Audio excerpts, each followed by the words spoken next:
You really brought the driver here?" Laughter cut through the room as heads turned. No. One knew the man they mocked was about to silence them all. They did not even try to hide it. The laughter came first. Soft at the edges, then sharper, more confident as it spread across the marble hall. Glasses paused midair. Smiles twisted into smirks. The billionaire host stood near the center of the room, hand resting on his champagne flute. Eyes bright with amusement, because standing at the entrance, still holding himself with quiet care, was the driver. The poor driver. His jacket was clean but old, pressed with effort, not money. His shoes shined enough to show respect, not wealth. He stood straight, shoulders squared, gaze calm, as if he had walked into rooms like this his whole life. But everyone else knew the truth, or thought they did. This was supposed to be funny. The billionaire had invited him as a joke. A private laugh turned public. A way to remind everyone who belonged and who did not. What no one realized was that the man they mocked had already faced rooms far more dangerous than this one. His name was Samuel Reed, and he did not come to beg. He came because dignity told him to. Only moments earlier, Samuel had stepped out of the sleek black car he usually drove. For years, that car had been his workplace, his quiet space, his shelter between jobs and long nights. He had driven executives, politicians, celebrities. He had listened more than he spoke, watched more than he judged tonight. The billionaire had leaned back in the leather seat and said, almost lazily, "You should come to the gala tonight. See how real success looks." The tone was playful, mocking, careless. Samuel had nodded once. He did not ask why. He did not argue. He did not shrink, because Samuel had learned long ago that silence could be strength. Now, in the center of the grand hall, chandeliers glowing above. Soft music floating through the air, Samuel felt every eye land on him. He smelled expensive perfume mixed with polished wood and fresh flowers. The air felt warm, heavy with comfort. He took one step forward. The laughter slowed. Some guests glanced at the billionaire, waiting for the punchline. Others looked away, embarrassed but unwilling to intervene. Silence from bystanders always hurt more than open cruelty. Samuel did not look for approval. He looked around calmly, as if memorizing the room, because rooms like this used to mean something very different to him. Years ago, Samuel had worn a different uniform, one stained with dust and sweat instead of grease and polish. He had served overseas, where nights were cold and silence meant danger, where trust was earned through action, not titles. He remembered the smell of metal and sand, the sound of boots moving in sync, the weight of responsibility that pressed into his chest every time he stepped forward first, so others could follow. He had been a leader then. He had lost friends there. One night still lived inside him, sharp and clear. A narrow road, a sudden blast, the ringing in his ears. The sight of someone he loved falling and not getting back up. The helpless anger of surviving when others did not. When he returned home, the world had moved on. Parades faded. Promises broke quietly. Jobs were harder to find than danger ever was. Samuel tried everything. Security work, manual labor, driving. He took what was offered. He worked with care. He stayed humble. When his mother fell ill, he sold what little he had to pay for her care. When she passed, he buried her with dignity and no debt. Then he kept moving. Driving became steady work, quiet work. Work that let him observe how wealth spoke and how power behaved when it thought no one was watching. He learned that respect often followed money, not character. And tonight was proof. The billionaire cleared his throat. Still smiling, Samuel stepped closer, stopping just inside the circle of light. He did not bow. He did not apologize for being there. He stood. A woman near the back shifted uncomfortably. A man whispered to his wife. Phones came out discreetly at first. Samuel's presence did something strange to the room.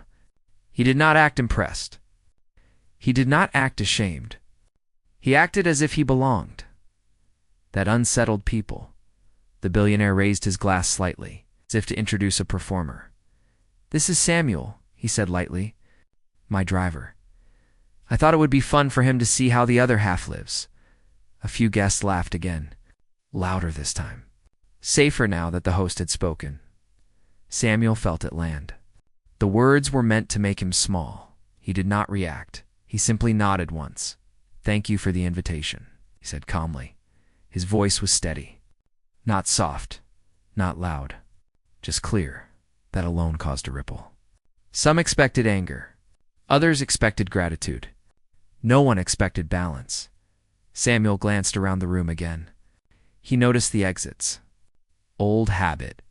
He noticed the way security stood, alert but relaxed. He noticed the woman near the wall who looked at him with something like recognition, a hidden ally. The billionaire tilted his head, amused. "Enjoy yourself," he said. "Drinks are free." Samuel smiled slightly. "I do not drink," he said.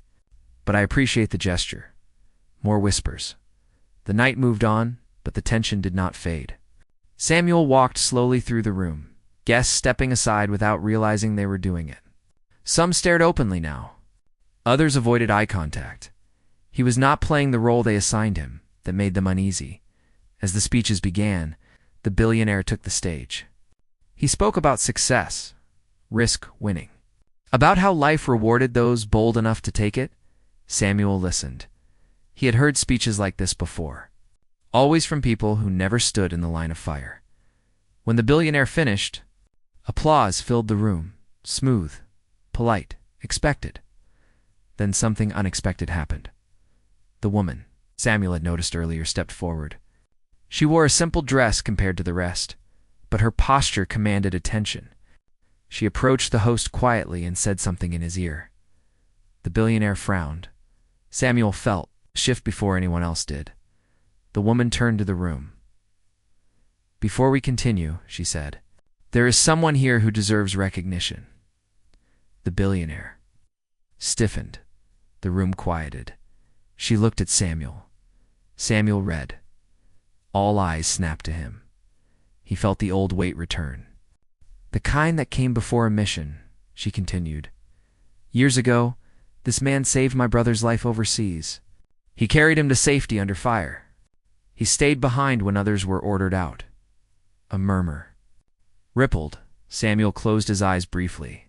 He had not known his actions followed him. "Home." The woman's voice stayed calm. "My brother did not survive his injuries later, but he lived long enough to come home, long enough for us to say goodbye. Because of him." Silence fell. Not awkward silence, reverent silence.